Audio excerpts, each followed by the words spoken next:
Bismillahirrahmanirrahim. Assalamu alaikum wa rahmatullahi wa barakatuh. Welcome back.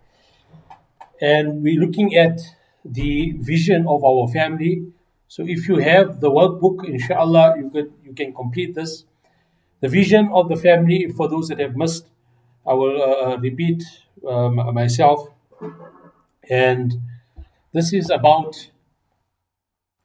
what is the vision of your family. And it's important that we sit and we really ponder as individuals, as a mom, what's your vision of the family? As the dad, what is your vision of the family? And this is important because sometimes you can have people with two visions, two different visions. And this is then going to create this conflict in the family if the visions are not aligned.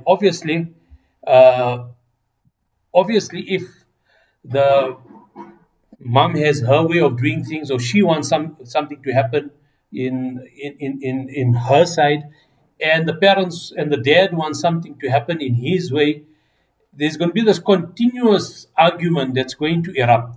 And you'll notice that for many people, especially between spouses, one of the greatest arguments are the children. And you'll see this continuous fighting on how the children need to be and what the children need to do. They'll be fighting over the children all the time. So it's important that these things need to be ironed out. And it starts with both parents having a vision, and obviously there's going to have to be some compromises because not everything can happen to the vision of the mom, and not everything can happen according to the vision of the dad. So there needs to be this collective vision between the parents, uh, with compromises between either parents, and in a good way, with a win-win situation, inshallah, combine their vision. And inshallah, this vision then needs to be instilled and then needs to be transmitted, and it needs to be filtered down to the children that this is the vision of our family.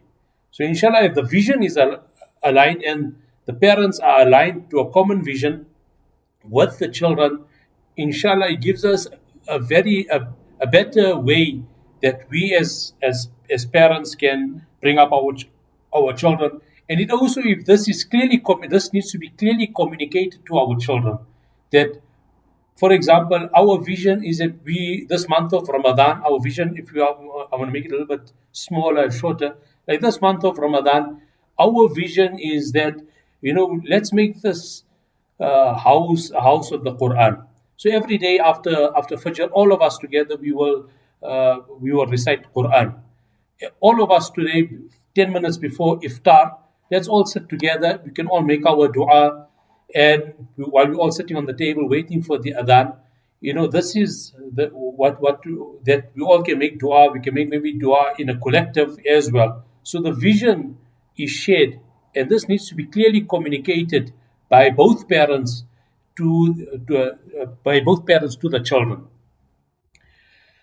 Inshallah, tomorrow we will be speaking about our identity, the values of what shapes our children, and the akhlaq and the character of our children, and how to shape their character and how to shape their akhlaq. Nabi sallallahu alayhi wasallam said that the weightiest thing on the day of Qiyamah will be the akhlaq of a Muslim.